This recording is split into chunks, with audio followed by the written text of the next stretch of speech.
Hari igihe twabyaye abana baba bamayibobo, hari igihe twabyaye abana baragenda babibicamuke, ariko Imana iravuze ngo ntabwo tuzabyara abana bo kubona amakuba. Kubera iki Imana ibivuze? Israheli yabaye mu gihe kibi, abana bayo baba mu bibazo, itegura ko urundi rubyaro ruzakurikiraho ruzaba mu byishimo. Nyagira ngo mvugane nawe, imibabaro wanyuzemo abana bawe ntibazayinyuramo, inzara yakuriye ntabwo abana bawe izabarya, imihangayiko wanyuzemo, kwiga bikugoye, kubona ubuzima bikugoye, ubuzima bwose wabayemo ni mekaniki. Warakanitse kugira ngo ubeho, warakanitse kugira ngo wige, warakanitse kugira ngo ushyingirwe, warakanitse kugira ngo wubake. Imana iteguye ko urubyaro rugukomokaho rutazaca mu mirongo nk'iyo warushye. Amen. Imana iteguye ko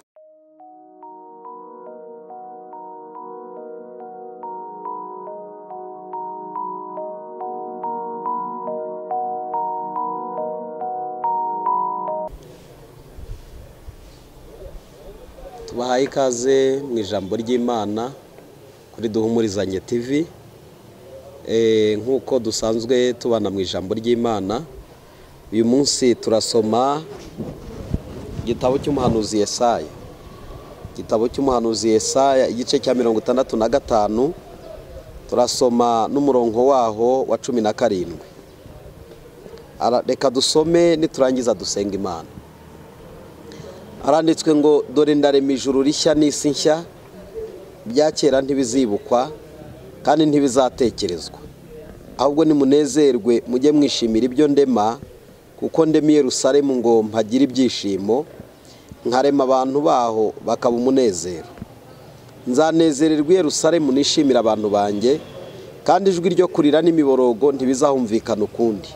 Ntihazongera kubamo umwana umaze iminsi mike cyangwa umusaza udashyikije imyaka ye, kuko umwana azapfa amaze imyaka 100, ariko umunyabyaha azavumwa apfa atamaze imyaka 100.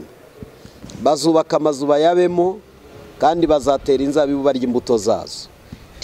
Ntibazubaka amazu ngo abandi bayabemo, ntibazatera inzabibu ngo ziribwe n'abandi, kuko bazarama bakamara imyaka nk'ibiti. Kandi abatoni banjye bazashyira kera bishimira imirimo y'intoke zabo. Ntibazaruhira ubusa, kandi ntibazabyara abana bo kubona amakuba, kuko bazaba ari urubyaro rwahawe umugisha n'Uwiteka hamwe n'abazabakomokaho. Maze ubwo bazaba batarantabaza nzabatabara, kandi bakivuga nzumva. Amen. Mwami Yesu, turagushimiye, tugushimiye kubw'ijambo ryawe ushyize ku mutima wanjye ngo ngaburire ubwoko bwawe.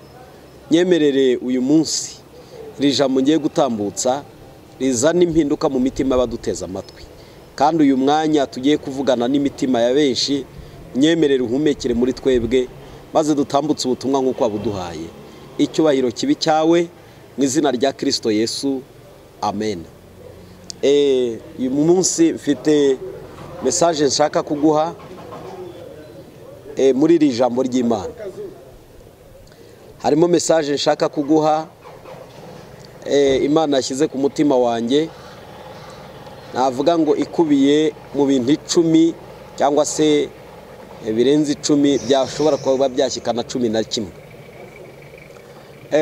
Buriya igihe cyose ijambo ry'Imana rimanutse riba rifite nyiraryo, kandi riba rifite uwo ryamanukiye. Ashobora kuba wowe rero, ashobora kuba wowe ntumweho muri aka kanya, kugira ngo mbashe kukumenyesha icyo Imana ikuvugana nawe. Ijambo ry'ubuhanuzi ryose rimanutse, iyo ubaye maso ukizera, uryakiramo umugisha ukomeye. Kandi akenshi birikunda kuvuga ngo ahirwa abumva ijambo ry'Imana bakarikomeza.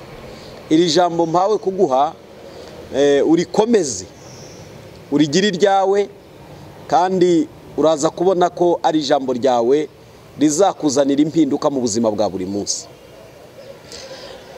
Ni ijambo nahaye insanganyamatsiko ivuga ngo ndarema ijuru rishya, cyangwa se ndarema ijuru rishya n'isi nshya, ibya kera ntibizibukwa.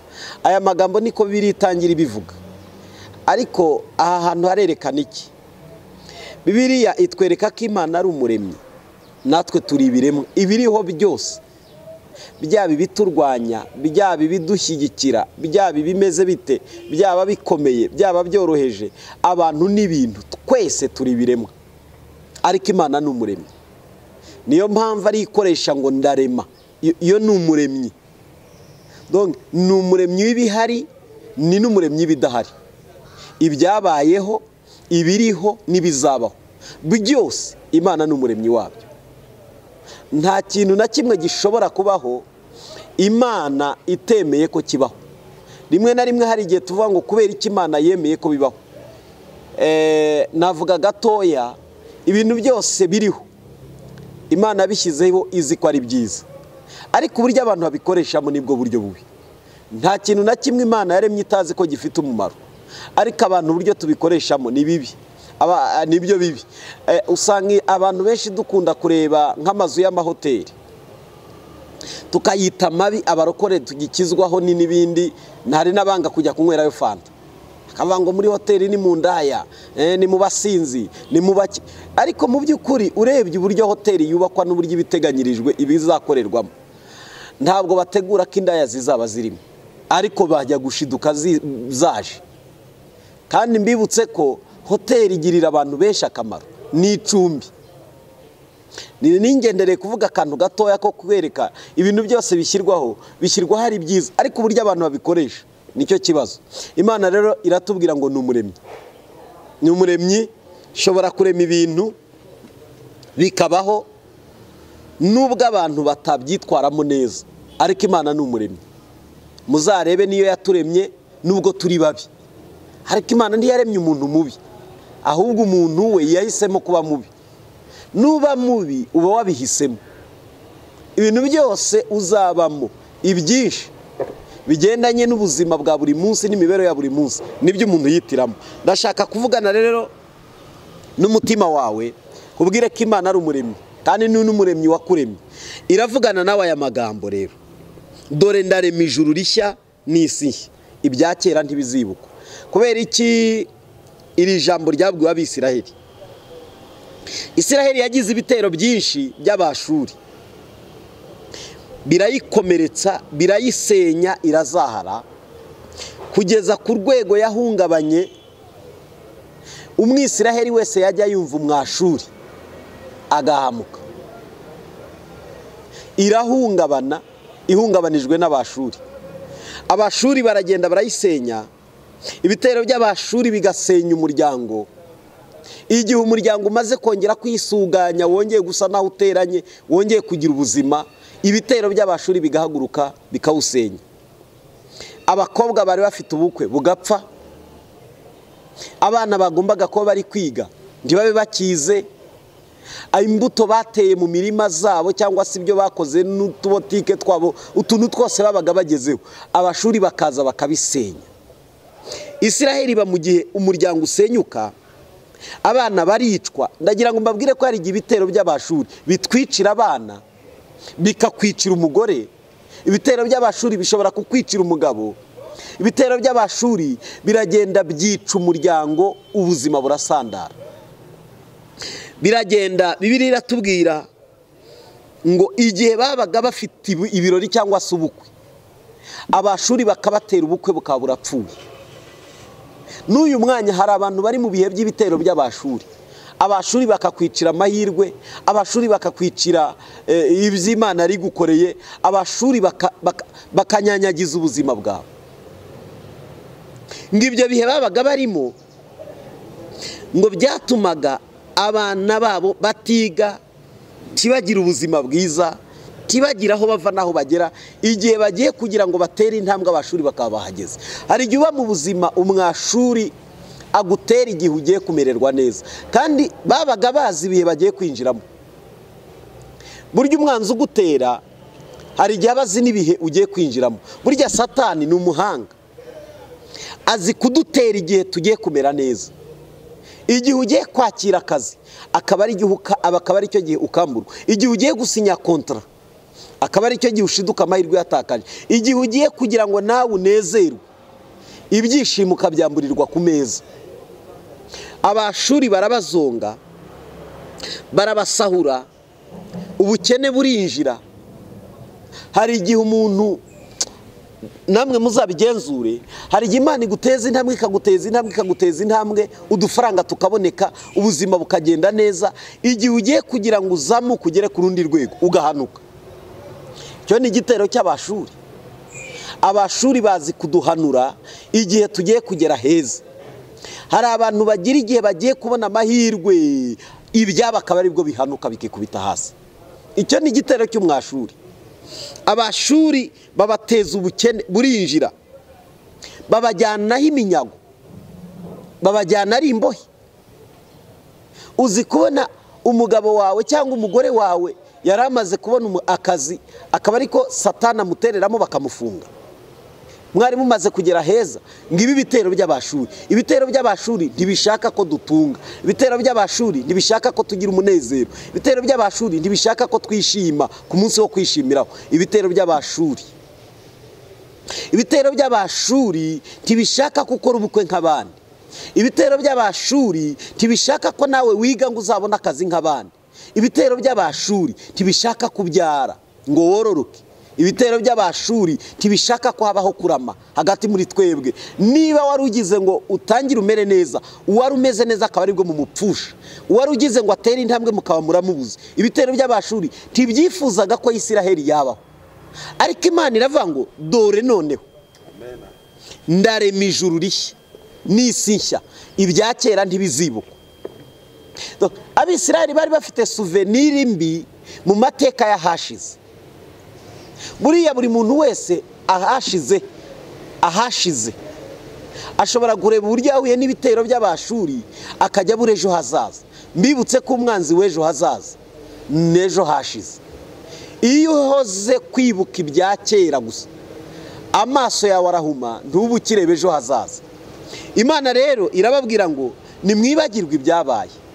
Abashuri barabababaje, barabakomeretsa, babatera uruguma. Iyo mwirebye mubona ejo hazaza ntahari. Iyo mwirebye mubona ko ibyababayeho ari ibintu bikomeye mudashobora no kubasha kuzihanganira ngo mubashe kubana nabyo. Ariko dore icyo birivuga, ibyo ngibyo nk'uko nawe wabibonye, Imana irabizi.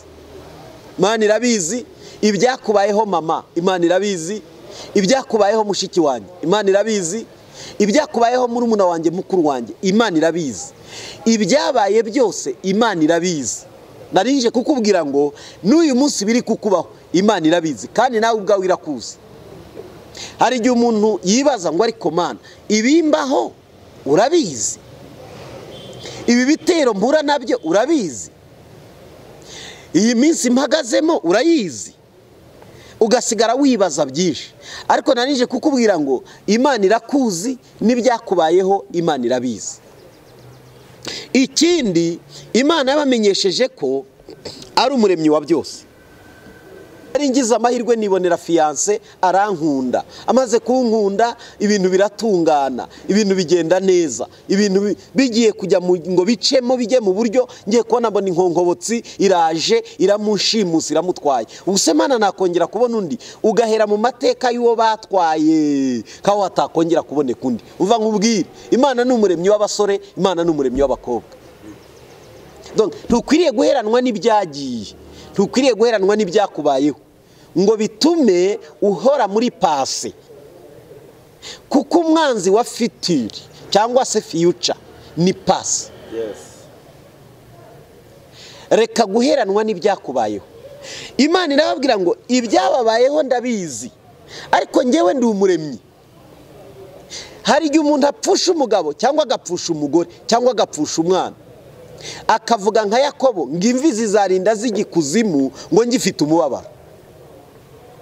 Yego niko umutima utubwira, ariko Imana yaguha undi mwana, Imana yaguha undi mugabo, Imana yaguha undi mugore. Wowe watakaje, wowe wabuze, Imana yaguha undi mu cyimbo cyo watakaje, kuko Imana ni umuremyi wa byose, ni umuremyi w'abantu, ni umuremyi w'ibintu. Imana rero ibamenyesha ko ari umuremyi wa byose. Icya kabiri, irababwira ngo bibagirwe ibyahise, ibya kera babyibagirwe rwose. Ibagirwe ibya kera niko ku murongo wa 17 hatubwira, haratubwira ngo dore ndarema ijuru rishya n'isi nshya, ibya kera ntibizibukwa kandi ntibizatekerezwa. Hari umuntu umwe wapfushije umugabo, bari bamaze amezi 3 bakoze ubukwe, amaze kumupfusha aravuga ngo ntashobora kuzashaka undi muntu. Ariko igihe cyarageze igikomere yaratewe n'urwo ruguma rwo kubura umugabo kirakira arashaka. Birashoboka ko hari igikomere ufite, birashoboka ko hari iminsi wanyuzemo itarakubereye myiza, upfusha icyo wari uhanze amaso, upfusha icyo wari witeze ko utashobora gutakaza, ukibura wari ugikunze. Ariko ndaje kukwibutsa ko Imana ari umuremyi, ni umuremyi w'ibyo wabuze, ni umuremyi w'abo wabuze, ni umuremyi wa byose. Imana yaguhindura umuryango, Imana yaguhindura ishyanga, Imana yaguhindura ubwoko bukomeye, Imana yaguhindura umuntu udasanzwe. Wewe wasigaye ibagirwa ibyahise, ibagirwa ibyashize, ibagirwa ibyabaye, kuko ibyabaye nabyo n'Imana irabizi. Erega akazi watakaje Imana irabizi ko wagatakaje. Erega ibyo wambuwe, ayo mazu batwaye, ayo masambu batwaye, ayo mahirwe wari ufite ukayatakaza, ako kazi keza n'umushahara watakaje n'ubuzima bwawe bwiza ko bwari buri, Imana irabizi. Ariko ibagirwa ibyakubayeho, ibagirwa rwose. Bibiliya iravuga ibya kera ntibizibukwa, ahubwo mwishimira ibyo ndema. Bibiliya iratubwira ngo tangira wishimira iby'Imana ikuremeye. Iki ni ikintu cya 5 ngiye kuvuga. Tangira wishyiremo umunezero w'iby'Imana igiye kukuremera. Reka guheranwa n'amateka y'ibyakubayeho. Ushobora kuba warabuze ababyeyi, yego. Ushobora kuba warabuze umuryango, yego. Ushobora kuba warabuze ibintu byose. Gukenyuka rero ntabwo ari umwuka uva ku Mana. Abantu benshi dukunda gusa naho dufata Imana kwa hari Imana ifite undi mutima, ufite ubundi buntu bwo kugira ngo ikomeretse abantu. Imana ntabwo yagambiriye kubabaza umuntu, mukure mu muntu ntiharimo umugambi wo kubabaza umuntu. Ariko ndagira ngo mbibutse, kubera ko turi mu isi irimo umwanzi Satani, n'ibyo akoze tubyitirira Imana. Ariko ntabwo nongera mbihakane nivuye inyuma, nihagira n'abazagira ngo dukore iyi deba tuzayigarukaho. Gukenyuka ntabwo ari umwuka uva ku Mana. Imana iraguha kubyara. Bibiliya iratubwira ngo ese natanga gutwita nkanga gutuma babyara? Ese none ikongera ikabaza, none se nabaha kubyara nkanga ko babaho kandi ari njye watumye n'ubundi bavuka? Nonge wumve ko umwuka wo gukenyuka uri mu muryango wawe, ugenda ku buzima bwanyu, ugenda ku buzima bw'umugore wawe cyangwa bw'umugabo wawe, cyangwa se ku bavandimwe bawe, cyangwa se mu muryango iwanyu. Uwo mwuka ntiwavuye ku Mana, uwo mwuka ni umwuka wa Satani. Ndagira ngo ntange itangazo rero. Imana iravuze ngo umwuka wo gukenyuka ukuwe muri uwo muryango. Niba ubyizeye uvuge ngo amen. Wowe uzarama, wungurikiye, abagukomokaho bazarama, abandi bose uruhererekane rushingiye kuri wowe nkurikira. Wongere waturuvuge ngo ngewe sinzapfa nzarama. Dawidi yabivuze muri Zaburi y'118 n'umurongo wa 10 waho na 7, aravuga ngo ntabwo nzapfa nzarama, kugira ngo ntekerereze abantu imirimo Uwiteka yakoze. Yarazi impamvu z'ayo magambo, ntabwo yavuze ijambo rihubutse, ahubwo arazi impamvu z'ayo magambo. Rero uri wo kurama, uri wo kubaho, ukazakora iby'ubutwari, n'abagukomokaho bakazarama, kuko umwuka wo gukenyuka wazengereje umuryango wanyu. Kuri wowe uravumwe mu izina rya Yesu. Ikindi navuga, Bibiliya yatubwiye ku murongo waho wa 20, bazubaka amazu bayabemo. Ndagira ngo mbabwira, abubatse amazu yo bose siko bayabayemo. Hari abubatse amazu cyamunara irayatwara, hari abubatse amazu amanegeka arayatwara, hari abubatse amazu ibindi bintu birayatwara. Hari igihe umuntu agira muri we kubaka ibintu ariko ntabibemo, ukaba uri umwe expert kubaka ibintu, gutangiza ibintu, imishinga ukayitangiza, ariko ntaba ari uyisorezamo. Birababaza, birakomeretsa kuba umuntu avuga ngo biriya bintu byari ibyanjye bikaba bitakiri ibye. Ninjye watangije biriya bintu ariko bikaba atakibirimo. Ugasanga ibyo watangije biriwe n'abandi, ugatangiza wubaka urugo rukazasoza rutwawe n'abandi, ukazatangiza urambagiza hakarongora abandi, ukazatangira urambagizwa hakarongorwa abandi, ukazatangira ukabyura ibintu byose ubivunikira ariko bigasoza bitwawe n'abandi. Uwo si umwuka uva ku Mana, uwo ni umwuka satanike. Birashoboka ko hari ibintu watwawe byinshi, birashoboka ko hari uko wagiye ubaho ubuzima bwo kugenda wegeranya, ugenda ushakashaka uko watera imbere, ariko ukajya kubona ukabona igihe kirageze ibyo wari umaze kuruhira bitwawe n'abandi. ibyo wari umaze kugeraho bitwawe n'abandi, serwakira ikaza ikabitwara. Umva icyo ijambo rivuze rero, bazubaka amazu noneho bayabemo. Inzu uzubaka noneho uzayibamo. Umusore uzakurambagiza, umukobwa uzarambagiza, ni wowe uzamutwara. Apana kujya uririmba ngo ngewe ndarambagiza inkonkobotsi zikamutwara, ngewe ndarambagiza cyangwa nkarambagizwa, byajya gucamo bikarangira bigiye. Ndagira ngo nkubwire noneho ibyo ugiye gutangirana nabyo, mu bishya Imana ikuremeye, mu bishyashya Imana igushyiriyeho, mu bishyashya Imana itangije, ibyawe ugiye gutangiza ni wowe uzabirya, ni wowe uzabibamo. Humura mwene data, urwo rugo ni urwawe, ntabwo ari urw'undi. Ako kazi ni akawe, abo bana ni abawe, uwo mushinga ni uwawe. Icyo gikorwa uri gutangiza humura ni icyawe, kandi n'icyo watangije Imana yiteguye kukikurindira. Natubwira ngo rero bazubaka amazu bayabemo, kandi bazatera inzabibu barya imbuto zazo. Uzi gutera uruzabibu ntaba ari wowe ururya? Birababaza, bitera agahinda, birakomeretsa umutima, kuko uruzabibu rukwiriye kuribwa n'uwaruteye. Uzi kuvunika ukavunikira abandi, nduhira abandi, nkorera abandi. Zikunda ibyo bintu bibabaza. Ndabizi ko byarakubabaje, urankurikiye kubona ukuru uyu munsi siko wagakwiriye kuburi.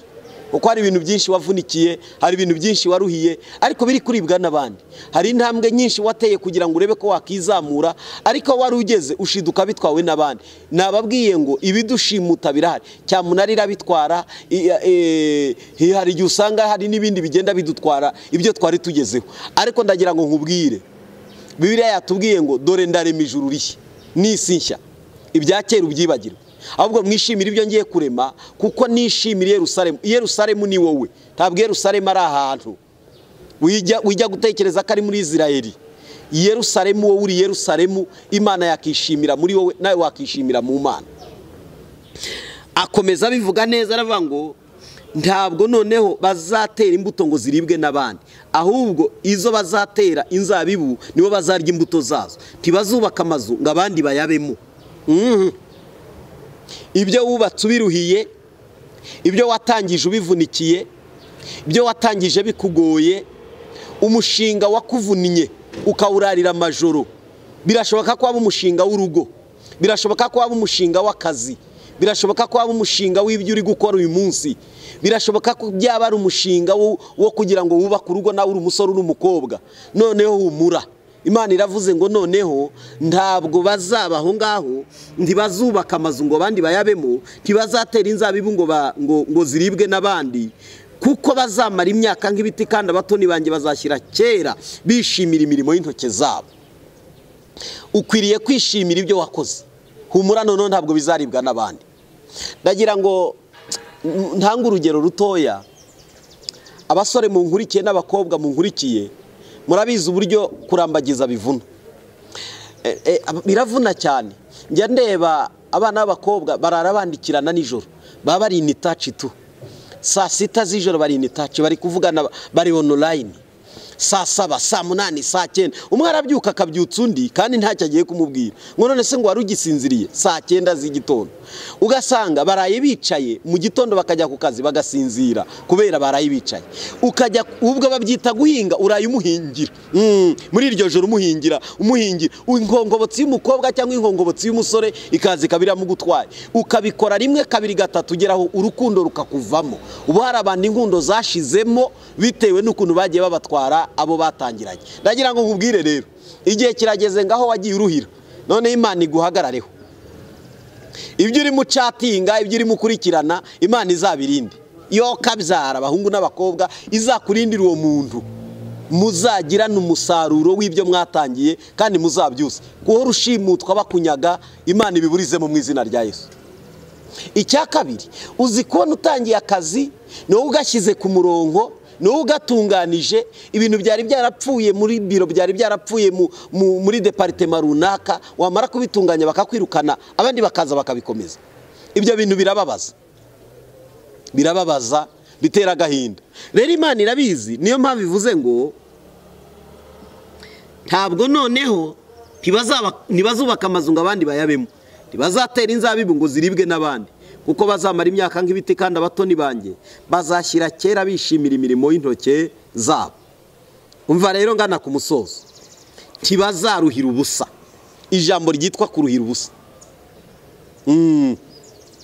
ntabwo uzaruhira ubusa. Iri jambo riranezeza.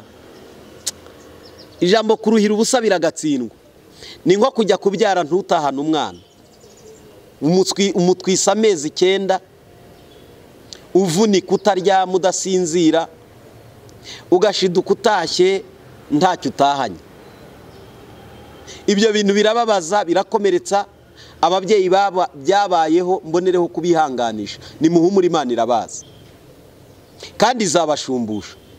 Kuko gutwita umwana amezi 9 ukaruhira ubusa birababaza, bitera uruguma, biba biteye ubwoba. Uwo bitabayeho ntibikamubeho, uwo byabayeho Imana yongera imugaruke umushumbushe kandi mugirire neza. Rero nongeye kuvuga ngo ntuzaruhira ubusa, ko niko biri bivuga. Niba tutazaruhira ubusa, ibyo turimo bizatugirira umusaruro. Ntabwo urwo rugo watangiye ruzasenyuka ngo uruhire ubusa. Uzi kwirwanaho urugo ukarusengera, ukaruhingira, ukarushakira uburyo rwatera imbere, ejo rugasenyuka. Umva mama, ntabwo urwo rugo umwanzi azasoza ibyo yifuza. Umva papa, ntabwo urwo rugo wavunikiye, waruhiye, ukabugiza abana, ntabwo umwanzi azarukubita hasi. Nongeye kubisubiramo, ntabwo uzaruhira ubusa.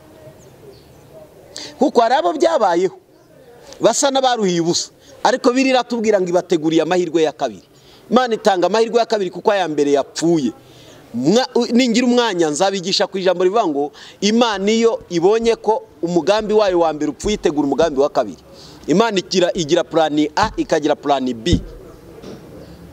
Birashoboka ko plan A yapfuye, Imana igiye gutegura igwe plan B, kabone nayo itasa n'iya mbere, ariko Imana izaguha plan B.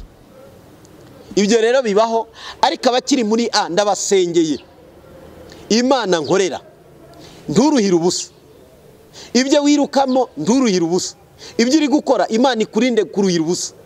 Ibintu uri kugenda wapplyinga kugira ngo urebe ko bizacamo, Imana ikurinde kuruhira ubusa.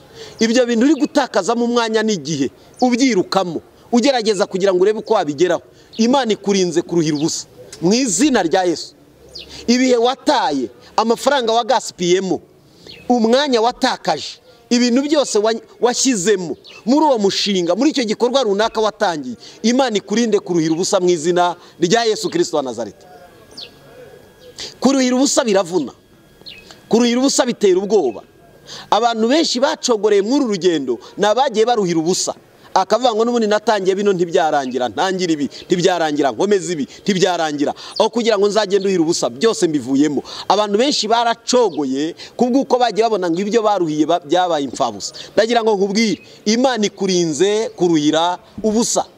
Ibyo urimo Imana ibibemo, ibyo uri gucamo Imana ijyane nawe, gahunda ufite Imana ijyane nawe. Ndagira ngo nkubwire, urwo rugendo uri kwa playinga kugira ngo uzagende wuririnde ujye imahanga, Imana ikurinde kuruhira ubusa ngo baguhe igisubizo kiri negative. Oya, turabihakanye. Ubone igisubizo kizima, ubone igisubizo gikwiriye mu izina rya Kristo Yesu. Imana ndizemera ko iruhira ubusa. Niko biri tubwira ngo ntibazaruhira ubusa, kandi ntituzabyara abana bo kubona amakuba. Ndagira ngo mbabwire, hari igihe twabyaye abana baba bamayibobo, hari igihe twabyaye abana baragenda babibicamuke, ariko Imana iravuze ngo ntabwo tuzabyara abana bo kubona amakuba. Kubera iki Imana ibivuze? Israheli yabaye mu gihe kibi, abana bayo baba mu bibazo, itegura ko urundi rubyaro ruzakurikiraho ruzaba mu byishimo. Nyagira ngo mvugane nawe, imibabaro wanyuzemo abana bawe ntibazayinyuramo. Inzara yakuriye ntabwo abana bawe izabarya.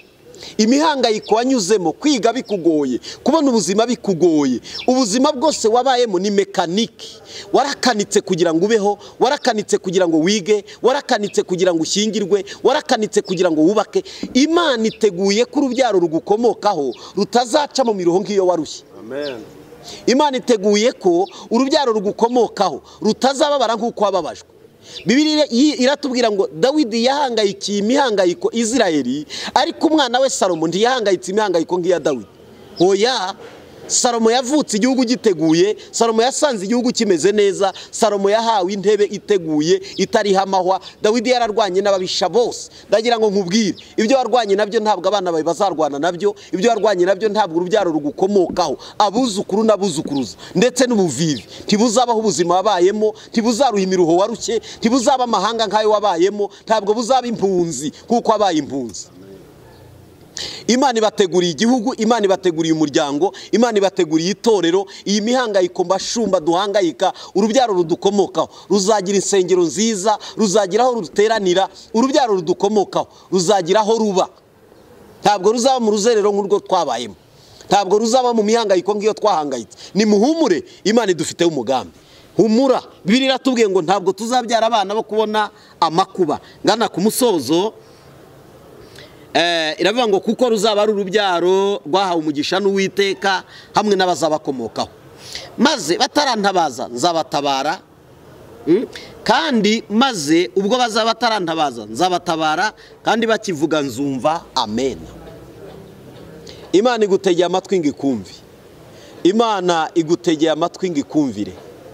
Igihe ugiye gutabazamo Imana igiye kukumvira. Imana iteze amatwi ngo yumve rwose kandi igutabare. Imana yiteguye kumva ibyo usaba, Imana yiteguye kumva ibyo uri gushaka. Muri iyi minsi uhagazemo Imana ikumbere umugisha. Reka nsoreze muri iri jambo riri muri Ibyahishuwe 21 umurongo waho n'uwa 5. Ibyahishuwe 21 umurongo wa 5 haravuze ngo iyicara kuri ya ntebe iravuga iti, dore byose ndabihindura bishya, kandi iti andika ayo magambo ko ari ayo kwizerwa kandi ari ay'ukuri.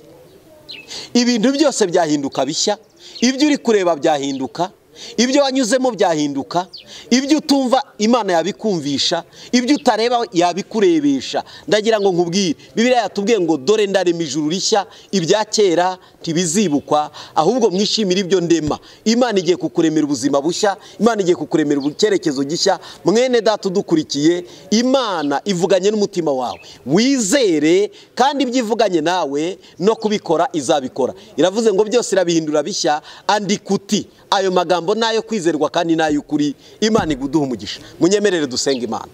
Mwami Yesu turagushimiye, tugushimiye kari wowe muremyi wa byose. Uri ijambo wahozeho, kandi ijambo ryawe ni ukuri, ijambo ryawe ni ubuzima. Kuri buri muntu wese uduteza amatwi wumvishije, reka iri jambo rirema ubugingo muri we, rirema ubuzima bushya, rikomeze imitima yarihebye, rikomeze imitima yaritendebutse muri aka kanya. Mwami ureme imitima mishya, ubwo imyindi yari yarakomeretse ivirirana, itagifite ibyiringiro, itagifite kwizera ko ari icyahinduka, ugira ibyo uhindura kuri bo kandi ugira ibyo urema kuri bo. Iminsi izaza bazamenye ko wavuganye n'imitima yabo. Urakoze kugize neza, mu izina rya Kristo Yesu umucunguzi wacu. Amen. Murakoze, Yesu abaha umugisha.